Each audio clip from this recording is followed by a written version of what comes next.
โอเคคือได้เสร็จ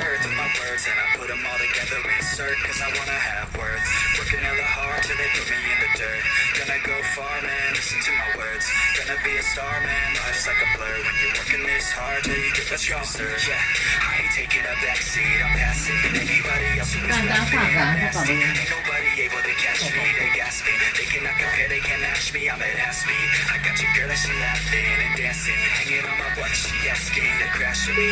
Smash with me, she savage, she wants cash money. And she knows that I live lavishly. I wanna live, I'm cold inside. Give all I have just to feel alive. I fight to live, I fight to strive. One day I'll have what I want. I want the whole world in the palm of my hand. I got a plan, I'm the man. Now I'm teaching the game, a veteran, better than anybody else who tests me. I'm ready, looking in my hand and it's steady. I'm trending, ascending and blending, lyrical bending. Now I'm spreading and getting my name out now. Yeah, they hearing me laugh. All the crowds repping the sound. I'm hitting the ground, running up and coming. Ain't nothing, yeah, rookie of the year. I'ma keep it 100, cold-blooded, no budget. From nothing to something, I ain't bluffing. I got a full hand and a full plan. I ain't gonna stop till I'm at the top, man. Every single drop got me feeling awesome. I'm about to pop, started from the bottom, yeah. I wanna live, I'm cold inside. Give all I have just to feel alive. I fight to live, I fight to strive. One day I'll have what I want in life.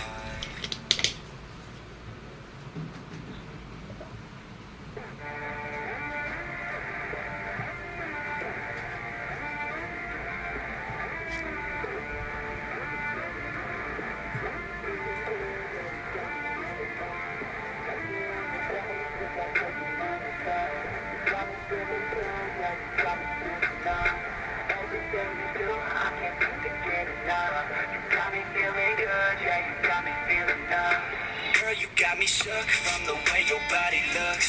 Got me riding hooks, got me feeling like a rook. I don't do it by the book, but for you I'll take a look. Don't know what your mama took, sweet and spicy like a ทำไมมันไปตั้งเฉพาะสมาชิกเมื่อกี้เพิ่งเห็นในนี้มันแก้ไม่ได้เด้อจะอันนี้ชาไทยนะ เอาไว้ไหน นั่นแหละ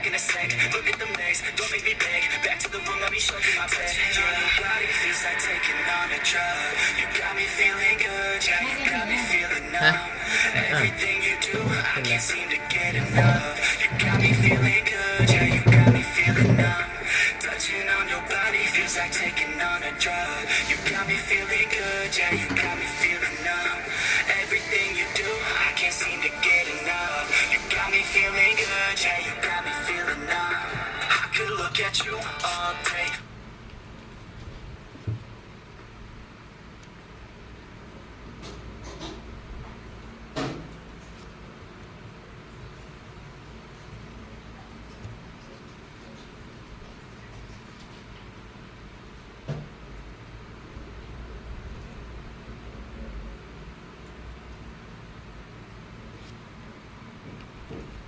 no one people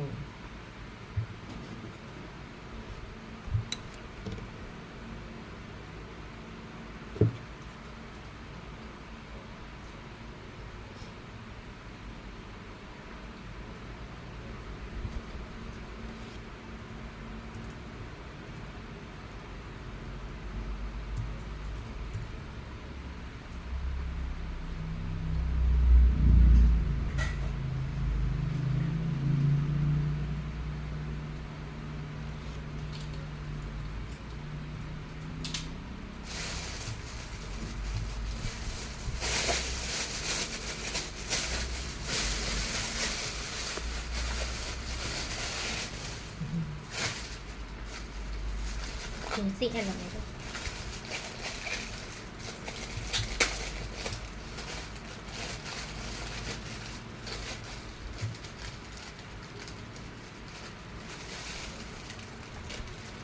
นี่เศษข้าวเปียกหอบมาจากประเทศลาว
เขาทวนก่อน โอเค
%Hello, 5 people. Nice to meet you.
Okay, time to eat, everyone.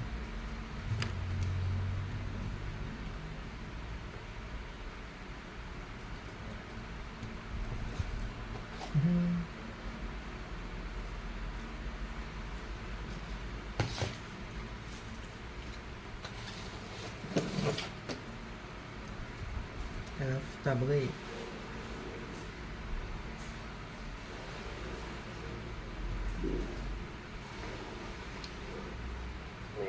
Your gut health. Sign number 7 would be a white tongue coating, because the tongue is supposed to be pale pink or skin color. But if it starts getting a white coating, that is very often a candida overgrowth. And one reason you get it would be a high sugar diet, but it could also be several factors involved because it's opportunistic. It takes advantage of imbalances. So if you have a dysbiosis, if you have an imbalance between the beneficial and the pathogenic species of microbes, now it takes advantage of that imbalance. If you don't have enough beneficial bacteria to sort of keep the bad ones down, now it starts popping up. And then of course, if you eat a bunch of sugar, that makes it even easier for it to grow. And now you can get an overgrowth also of other yeast and bacteria in the mouth. And what we want to realize is that every part of the body has its own unique culture and blend of bacteria. So usually we talk about the microbiome in the gut, but you have one for every part of the body. You have one in your ear, and you have one on the skin, and in the mouth, and in the eyes, and so forth. And if you have an imbalance in your mouth, now you can get a weakened immune response in that microbiome in the oral cavity. Sign number 8 could be easy bruising And one reason for that would be that processed foods don't have a lot of vitamin C. And vitamin C is necessary for the production of collagen, which is that structural protein that you find in all connective tissue in the body. I'll have a lot of it in the skin, that's what people usually talk about it, but of course you also have it in your blood vessels, in the capillaries. So now, if they're damaged, if they're a little bit weaker, and you bump up against something, now that could cause you to bleed, even for a little bit of an impact.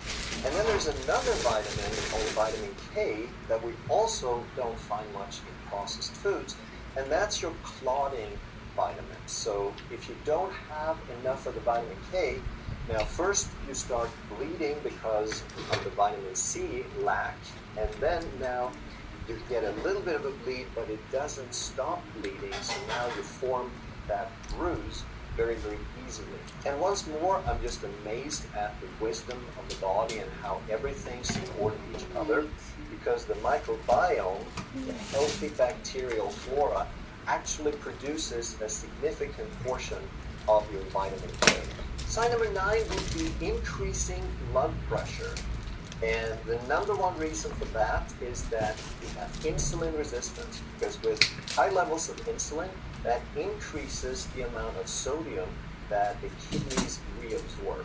So the normal function for the kidneys is to filter out the equivalent of hundreds of bottles of water every day. But then reabsorb something like 99.5% of that, so that when you go to the bathroom, you only pee out like 1 or 2 bottles a day. But if you have insulin resistance, now instead of 99.5, that might increase to 99.6.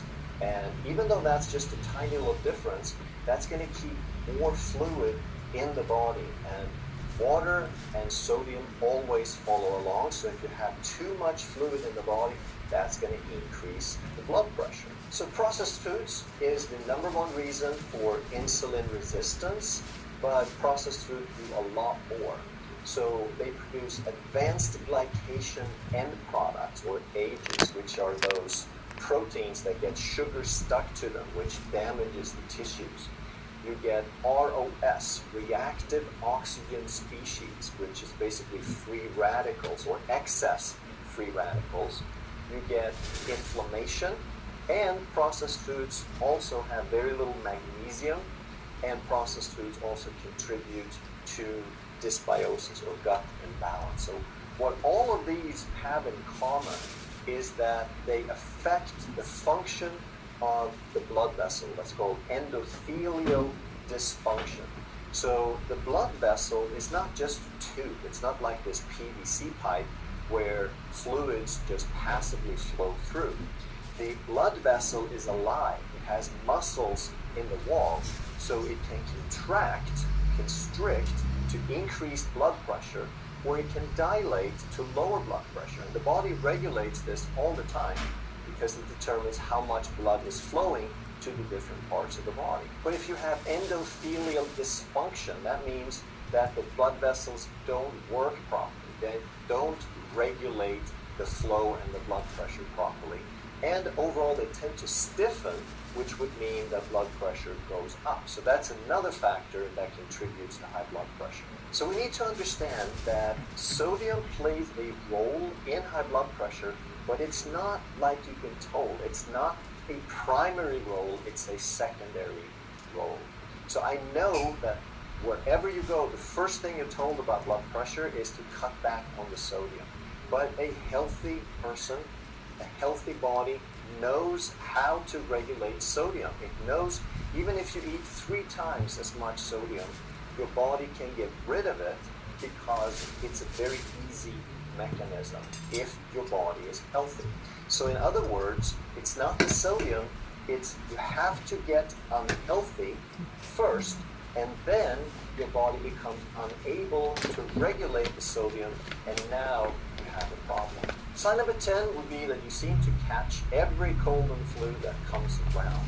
And there are many reasons for that. We'll go through these. One would be that if you're low in zinc vitamin C and selenium, you might catch a lot more colds because these are necessary for white blood cell function. White blood cells, that's the cellular component of your immune system. That's the mobile, the circulating portion. And if you eat a lot of sugar, of course, sugar suppresses white blood cells.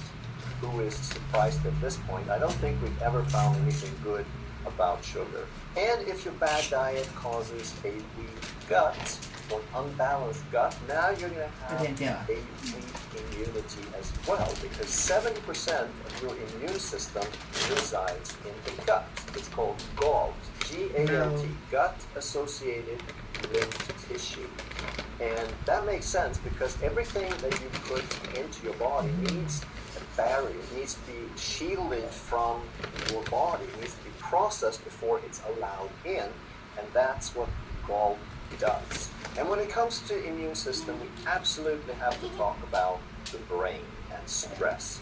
So if you do have a bad diet, that can influence the brain, like we talked about. Unstable blood sugar is unstable energy for the brain. And if you don't get the proper essential fatty acids, you can't build I'm here at my home. cell membranes. But we need to understand how fundamental the role of stress is to the functioning of the body. So anytime that you have stress, your body is trying to defend itself. There's some sort of emergency that needs dealing with right now. And when you have a stress response to something, then your body is allocating more resources to deal with that right now. And that means it's allocating less resources to something else.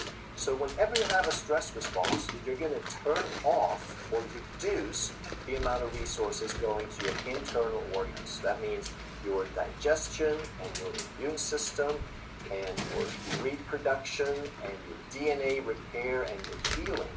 They're just not that important in that moment when you have an emergency. And that's why stress is so critical for us to understand and do something about.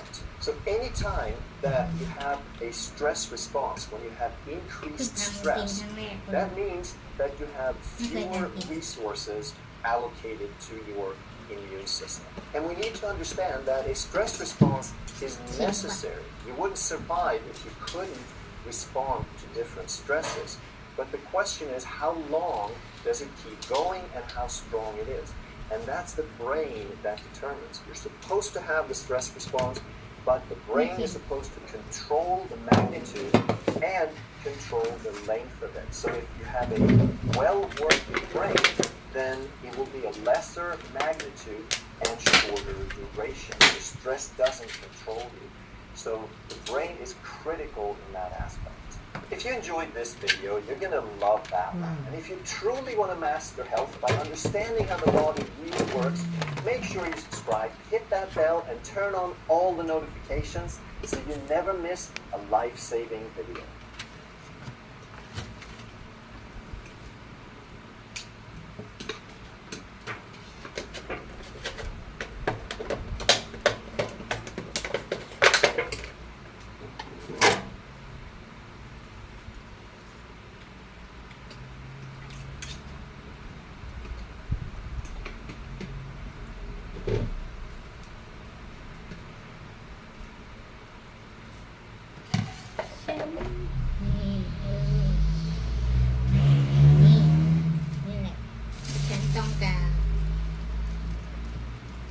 How did you do it? How did you go from 116,000 to 3 billion in transaction to owning 2 today? I always tell them the same thing.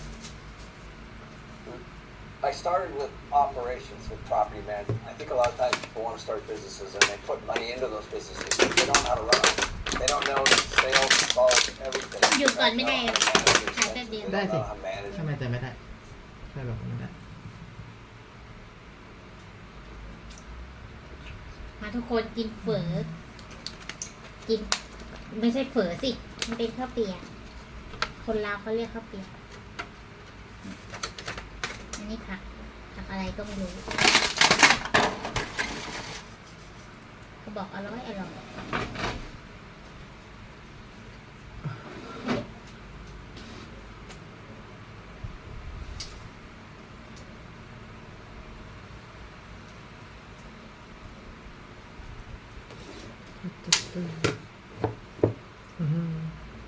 coffee pudding and my first and salad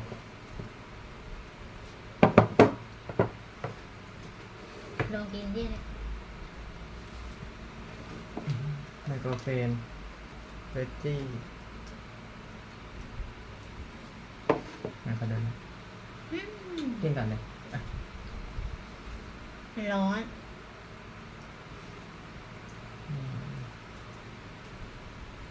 อร่อยไหม มึงต้องกินของเรา มีพริกแห้งเหรอ อืม อ๋องั้นไม่กิน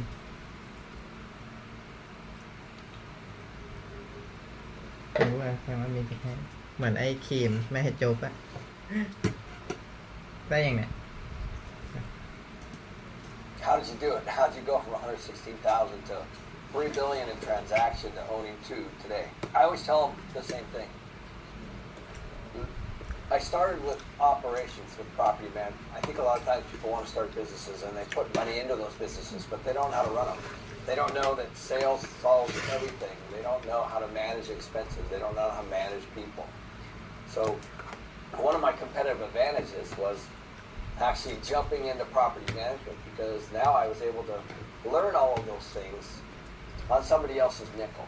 And so by the time I actually got to the ownership side and put the ownership hat on, I knew how to run them. Now, I had a lot to learn, don't get me wrong, but I saw the problems before I bought the properties. I saw things that the sellers and the brokers never saw. So I was able to solve them. So everything I bought, I knew how I was going to fix it before I bought them. And that was my competitive advantage, I realized. It was realizing being able to see what others didn't see and be able to fix the problems that others didn't see. And that's how I created value for myself and for my investments. I always tell people they should start a business, but I look at a lot of these 20 and 30-year-old influencers, and all they can really do is generate a lot of followers and influencers. There's nothing wrong with that, but they get a lot of money and they think that it's easy. It's not easy. And then they try to build a business later. So in other words, they're famous online, and then they try to get some kind of assets to support that because they realize that they too are a declining asset. I was lucky where I actually had to block and tackle from the beginning. I was hitting singles the whole time. I was just trying to buy real estate that cash flowed.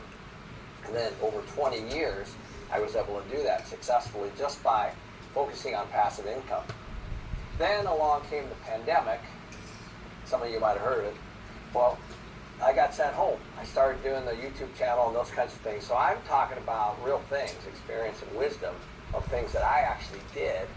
And I look at these guys online, no offense to any of them. Some of them I watch, some of them are really entertaining, but they still don't know how to grow a business. They still don't know how to manage a business, and they still don't know how to scale a business.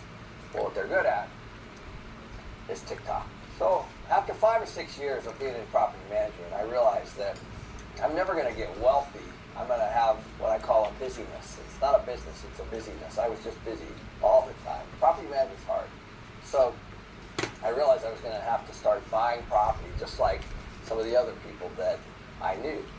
So the first one, I used my own money that I had saved over that period of time. And like all of you, I believed that we should save our money so that we would have money to be able to invest in things. And that's what I did. But after one deal, I was broke again. Just like I started. So I had one deal, which was good. The cash flowed a little bit. I managed it, which was awesome. But I was broke again. So then I did it again. I saved a bunch of money and bought another one. But then I quickly realized if I really wanted to move the needle, I actually had to learn how to raise money. I had to learn how to get money from other people to be able to grow faster, quicker, and more successfully. So that was the piece that I never knew how to do. I, of course, didn't even know how to buy a building the first time, which I ended up doing. But then each step is a journey. So I think what happens is you start off by one step, and then two, and your circle gets bigger. The people start coming out of the woodwork. They start bringing you deals, and you start meeting lenders, and you start meeting all these things, and it's confusing. And there's a lot of people giving you lots of ideas, and I do believe that you should go very slowly. You should always go very slowly and very methodically. You should never just jump in because you watch something or read something. And I always believe you should know how to run it. In other words, if you can't run a business or you can't operate a property, then somebody else is going to have to do that for you. And you're not even going to know if they're doing it well or not so well. Except for, of course, some of the most obvious things like I'm not cash flowing and I have a vacancy. Like those are obviously easy. But I'm talking about all the details, the hundreds of details that are included, the nuances, and all the little things that you can do to move the needle on any deal to make it cash flow. And there's a lot of them, by the way. And over the years of managing lots of people's properties as a fee management company, I was able to experiment and get lots of experience from folks on deals that they would bring me. Because at the end of the day, if you send them money, of course they're happy. And maybe you keep the business. But if you don't, you probably will end up getting fired. So that's a lot of pressure as a property manager. You have to dig deep for ways to be able to increase the value of a property through better operations. And when you look at that from a property manager standpoint, as you're buying an investment, you have a massive, massive advantage over those that don't know how to look for that same thing. All they can do is raise capital and hope that they're in the right market. You know, I never came from money. My parents didn't have money, and so I didn't know anybody that had money, so that was a problem. But secondly, you know, when you manage properties for other people, you're also taking a look at the way they put the deals together. You're looking at the way they structured their partnerships. And then I was meeting just regular people. Like these were just normal people like doctors or lawyers or CPAs and business owners that would come visit the property. And they would go, yeah, I just invested in this. I just wanted to check it out. And all of a sudden you start to realize that there's just one person sitting in the middle of all that that knew all these people and kind of put that whole deal together, both on the debt and the equity. And then they turn it over to a guy like me, and they wanted to perform. So once I started to realize that all I needed was just a different circle of influence. I needed to be in those circles. And you start to realize that you can be in those circles because those folks are working hard. Maybe they're dentists, maybe they're doctors, you know, maybe they're CPAs, maybe they're lawyers, maybe they're business owners. I can assure you they're all working very hard and they don't have time to invest in real estate because they're doing their thing. So, however, what I realize is they don't want all their money sitting in a stock market, let's say. So what they're always doing is looking for people just like me or just like you, smart people that understand what they're doing, to invest alongside of, to be able to buy real estate and cash flows to create passive income for them. Because at some point, they are also going to retire, and they want to have that passive income coming in as well. For me, there was no aha moment. I never measured my success on money ever. I always measured it on passive income. Like I was always trying to replace my monthly burn rate, which way back was like $5,000 a month, which seems like a lot of money. Now it's not so much thanks to our inflation rate, but that's another story. But the truth is, I just was trying to buy real estate. I was afraid of the stock market because I didn't understand it. I was putting money in the stock market as well as probably a lot of you. But I would get those quarterly statements, and I was like, I don't even know why it went up or went down. I have no idea. And then you get the standard line from the wealth manager, financial planner, or whoever that didn't know either. So I was like, oh, there has to be a better way to be able to put my money to work somehow and create passive income. And then I realized not only was I getting that, but I was getting all this massive tax advantages. I did not realize the tax advantages could offset some of the things I was doing in other areas. And so I started to pay less and less tax. So really what was happening is I was working and doing other things, but I was paying less tax, so I was able to keep more. In other words, if I wouldn't have done anything with real estate at all, I would have paid more tax. So I ended up actually not really making a lot more, but paying less tax. So therefore, I had higher savings as a result of paying less tax legally. Because the government rewards people to invest in real estate in the form of depreciation and other things. But they basically are not very good at providing housing. Like the government sucks at housing. Like just take a look at all the projects, you know. The government is not a very good landlord. So they rely on the private sector to do all that. And so for that, they give you big tax advantages. That's fun, because once I started to realize that, which was not my strategy in the เอาไว้ตรงนู้น beginning, เลย I also realized that there are thousands of people that have that exact same scenario. So that's what happened when I met Robert Kim Kiyosaki. They had a tax problem. So I thought, oh, I'm being so smart and raise all this money, not from them, but from all these other people, to be able to buy deals and, progress forward with my own business plan for my company. But what I didn't realize is what they really wanted was to be able to offset some of the taxable income, because that's what real estate really does for people that are in these bigger tax brackets. There were so many things that I realized, like what happens is, I believe every corner, especially when you're your late 20s, you start to be cocky, you have a little bit of an ego, and then 30s it just gets worse. Well, so when I met Robert and Kim, I started to go speak with them. Of course, they'd never been on stage before, so they asked me to come to one of their events. And I went in the room, there's like 400 people sitting there, all trying to learn about real estate, investing and stuff. And I actually realized, because you could see it in one room, like there's a lot of need here. There's a lot of people that really could use this knowledge. And back then, this was pre-internet, he would pack a room and they would all show up, and he was trying to teach people, all based on, Rich Dad Poor Dad, and of course before that. So I went on stage with him, and he's like, tell him everything you're working on, and he walked off stage. So I was standing in front of 400 people. It's the first time I ever spoke in public, and I realized, well, I was scared to death, first of all, but I realized I completely messed it up, I'm sure. But I walked off stage, maybe 10 minutes later, Kim ran up and saved me, because Robert has a great way of letting people sink or swim, and I'm grateful actually for that opportunity. And she came over, saved me. I went to lunch right after that, and there was like 50 people that came up to me and just were peppering me, wanted my card, wanted me information, because I realized that they were all investors or potential investors. So I was like, wow, this is a great way to raise capital, go to these events and speak, and also teach. And if I'm lucky enough, maybe I'll get a couple of them to take a look at some of my projects. So that's why I started writing the books and started teaching and started touring around with Rich Dad. Well, what happens is, there's rent appreciation, there's market appreciation, and then there's ego appreciation. Like, ego goes like this, right?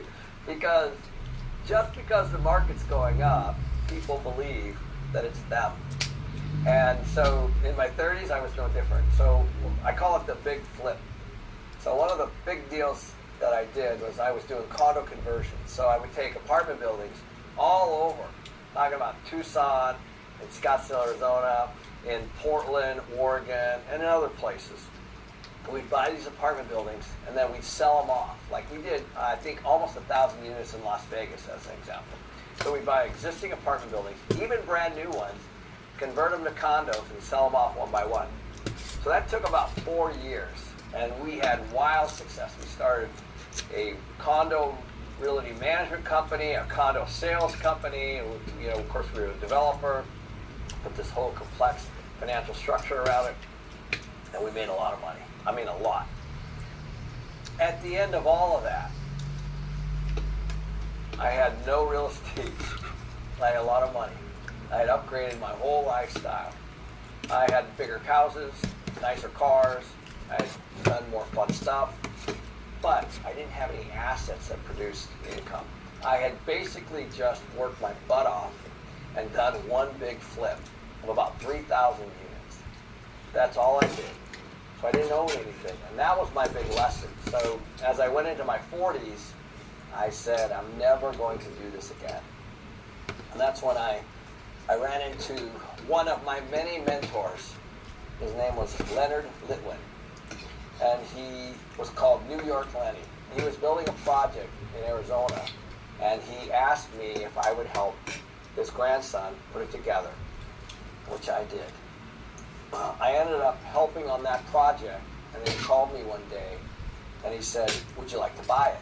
And so I bought it, and I still own it today. It's a property in Sun City, Arizona. And that's when I realized the power of cash flow. So he owned about 10,000 units in Manhattan, and he'd been in the business for a long time. So I was grateful, and I was listening. I didn't say a word. I just asked as many questions as I could. Because when you get around somebody like that was a billionaire at the time, you listen. You don't talk. And so that's what I ended up doing. I just followed that same philosophy. He just said, listen, if you hold through the good times and the bad times, and then just use the bank to harvest your money through cash out refi, tax-free, trust me, you'll look back and be glad you did. And so that's when I changed my strategy, a long-term hold, manage well, take advantage of the tax, and do a 1031 if I wanted to roll into something else, which is just a 1031 tax-deferred exchange. You can take anything that you bought and move it into a tax-free vehicle and roll it into another asset without actually paying tax on it. My ego got really beat up over time. You know, what happens during these different cycles is you guys, there's booms and busts that goes on. And for a lot of you, all you've ever experienced is a boom.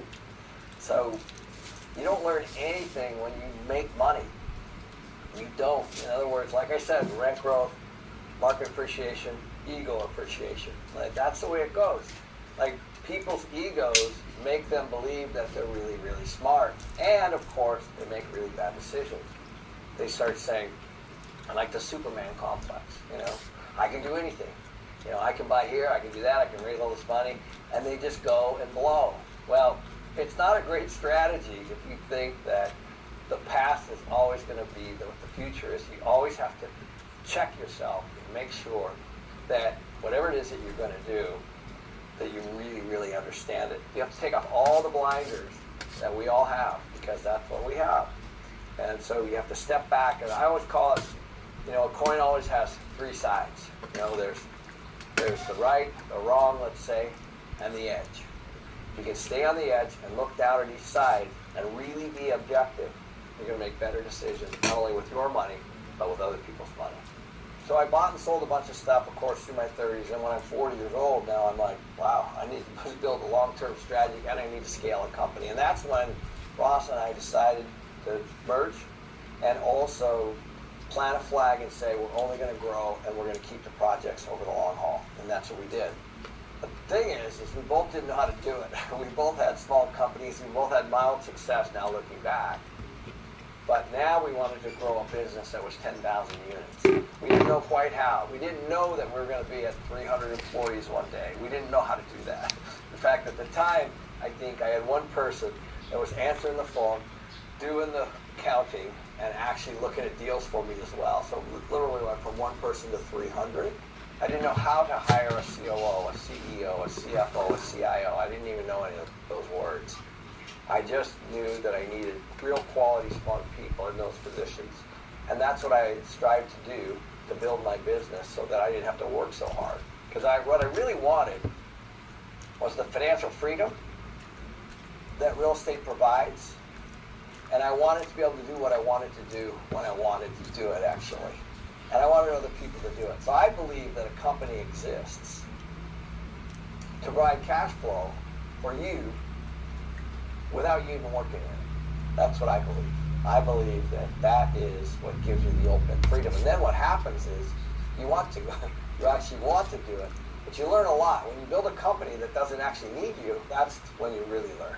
So now, of course, I've got things dialed in the best I have, at least. I'm sure I'll learn even more in the future. But my investment committee met last week, and I missed the call. I was actually doing something else, and I missed it. But they put an offer out for $96 million without even talking to me. I just saw it come through. So I was like, I go, hey, Bobby, our acquisition guy, I go, send me the full forma and all the numbers on this. You know, I haven't even looked at it. I don't even know what it looks like. So when you get to that point, it's actually remarkable, because what you've done is you've given people the ability to make decisions and put deals out that are actually within what I would call my buy box. They know exactly what I'm going to ask each week. So they were able to put something out like that. But when you get to that point, it empowers people, because the whole company is moving along again with or without me. And that is the entire purpose for a company, And that's where you got to get out of the way of your own ego. So then the next thing that happened on that deal was, I missed the first meeting. So we got into best and final, because that's what my group's good at, is getting us into best and final, which means that they break it down to 3 or 5 different kind of groups. And then you go in with a whole other strategy. You know, they do, and they buy your questionnaires, and they want to know where your debt and equity comes from, and you know what your underwriting criteria is, and all of those things. Then you get on the phone, a lot of times with the seller and the brokers. So we scheduled another meeting because we were going to up our price a little bit because we really liked this asset and it had a really good cash flow. So we scheduled that meeting, and I missed that meeting. so I missed 2 meetings. So we upped the price, and now we're in what is called the 3rd round, which will be hopefully next week, and we're still in it. But the point is I missed the first 2 meetings because I have a very capable team to be able to get at this point. Now, I've looked at the deal since, I've seen the pictures, and I looked at the numbers. I am happy with them. But they're not driven by me. So I think what happens with a lot of folks is, especially what holds them back, is that everything needs to go through them. So you see this a lot through really, really smart people, typically. Like, let's look at surgeons or doctors. Let's just pick on them. At some point, there's only so many patients they can see in a day. This happens with realtors, this happens with CPAs, this happens with dentists. At some point, there's only 24 hours in a day, there's only so many people they can see, and there's only so much revenue they can see. And so their variables are, of course, how much they charge and all those kinds of things. So you do have a little flexibility because you own your own business and you can work as hard as you want. But who wants to do that? Who wants to work that hard? And so the key at this point is to figure out, are there things that people can do for you that are a better use of their time and not your time? In other words, what's the one thing that you should be working on at all times to drive the company forward financially? And in the beginning, I do understand that everything has to go through you, and there's nothing wrong with that as you start. But what I find is that people start working more. First they work 8 hours, then 10, then 12, then 16, and then they're just burnt out. Now they're working 7 days a week and they have no life. So the first thing that you have to do in order to scale is, of course, find people that can do what I would consider to be admin work or administrative stuff.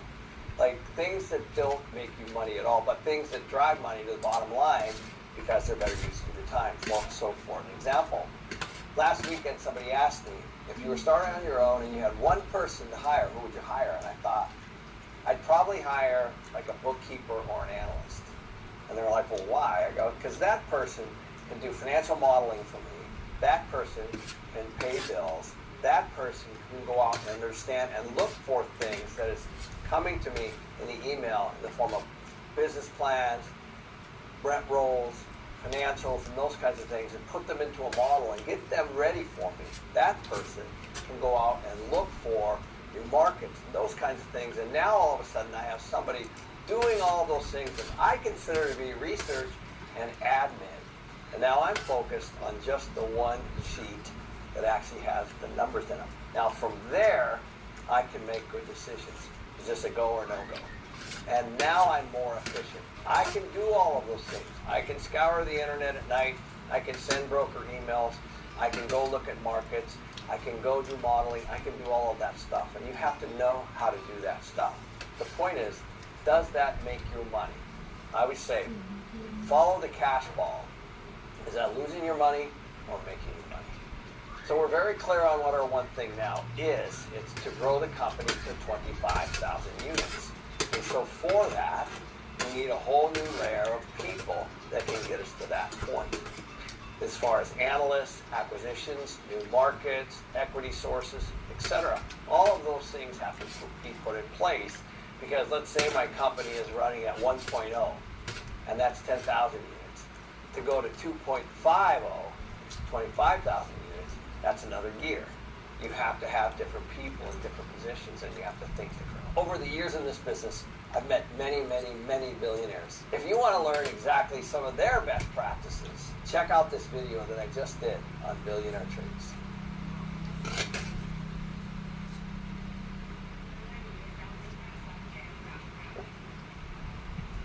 I've met over 20 billionaires, and here are the top 5 lessons that I've learned. So the first one is that everyone starts at 30,000 feet. In other words, they're always looking at the macro. They're looking at what are the needs and what can I solve and what is the best way and the highest way to actually make a lot of money by solving somebody's problem. They're always staying at 30,000 feet, and they hire other people to do all the work. So I'll give you 2 examples. I have 2 very good friends. One started a company, a personal ID security company called LifeLock. And all he did was recognize that a lot of people at the time were getting their social security numbers stolen and their credit card numbers stolen. So he created a whole industry around it, even though he didn't start with that experience. And another good friend started a corporate ethics company. He designed who could be the most ethical company in the world, which he did, and he later sold to the New York Stock Exchange. Both of these are personal friends of mine and started with just an idea and had no experience in the space at all. Both of them started with something that is very obvious today, but at the time they had no experience and it wasn't obvious to everyone else. So I always use this example with real estate. If you're driving by a piece of property and you got a 20-acre piece on the right-hand side, I look at it and I see multifamily. Another friend of mine might see an office building.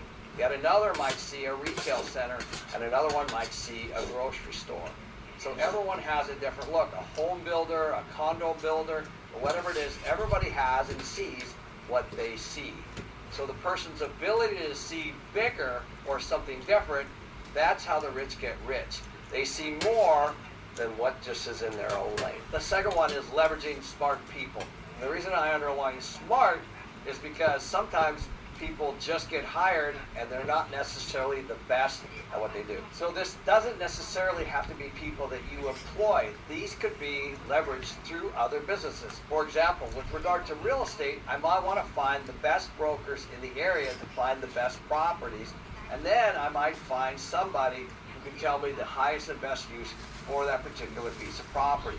That's leveraging other people that know exactly what they're doing. And then what you do from there is you put all the money together, and then you hire the folks either internally or externally as part of the project to be able to bring it all the way to the end. So in other words, you don't have to build a great big company to pull these kinds of things off. You can very easily use other people, or OPT, other people's time.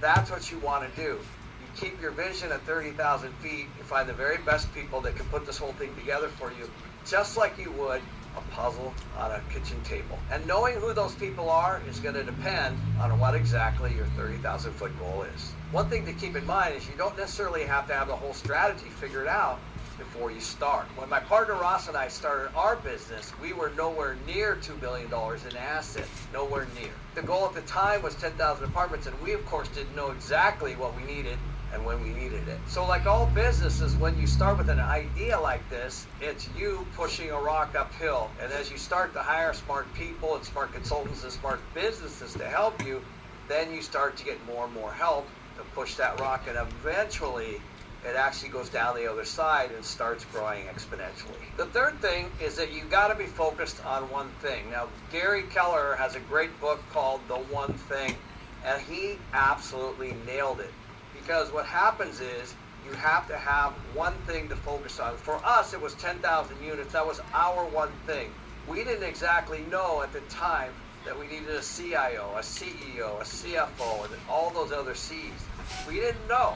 But we ended up having to hire those people to be able to manage the 10,000 units that we have today. So in my 2 examples, my good friend who started LifeLock, his one thing were monthly subscribers, because that drove the revenue for him to be able to build the business. And for my other friend who did the corporate ethics company, his was who wants to be the most ethical company in the world.